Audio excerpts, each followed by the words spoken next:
the difference between tactical training and training to tactics. And as we get into this, we're going to talk about a couple of key things that we need to realize. That first and foremost, it doesn't matter how we've done things in the past. Our modern environment is changing. Expectations of law enforcement are higher than ever. And they are changing. And it is up to us to stay ahead of the curve. We're going to talk about a couple of key premises, a couple of things that we have to bear in mind at all times. And those premises are basically built on top of 4 pillars. And those 4 pillars are critical to the way we approach practical real-world canine training. And we'll talk about canine records and what they're really for and how you can leverage them to your best advantage. A lot of people misunderstand why we have to keep canine records and how to use them to really, really take things to the next level. And then we're going to talk about risk management. And there's a big difference between risk management and risk avoidance. And I think, unfortunately, the way things have unfolded for many of us in this career field at this time, risk management has become risk avoidance. And that's a very natural phenomenon called learned helplessness. It happens in every species. If at some point they say, nothing's going to work, I think I just safest if I do nothing. And it's not a conscious decision. It just becomes the path to the least amount of pain. And how canine supervision can actually help us get out of these problems. Canine supervision is one of the pieces in this that we really must get a handle on.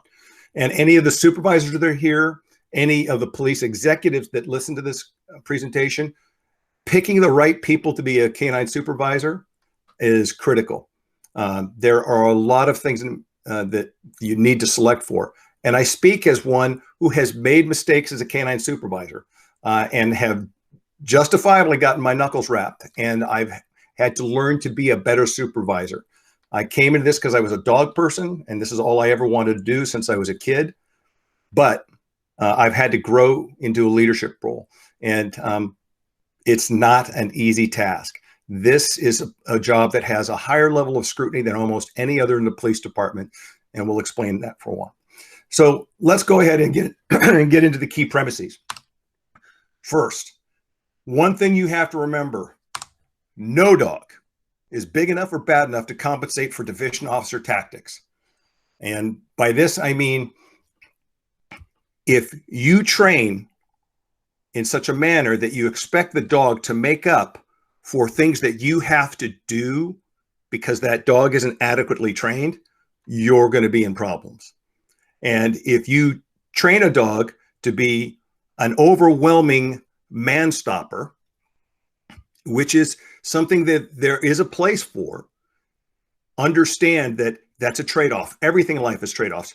And when you decide that you're going to make the trade-off to have a dog that is a complete and total man stopper, what you're giving up for will vary from dog to dog and context to context. But you may lose some sociability and the ability to apply the dog in other situations. You may actually unwittingly create a situation in which you rely on that dog to be the de facto tool of force in ending a search, when maybe it isn't necessarily the best tool. So we really need to think long and hard about how and why we train our dogs to do what they do.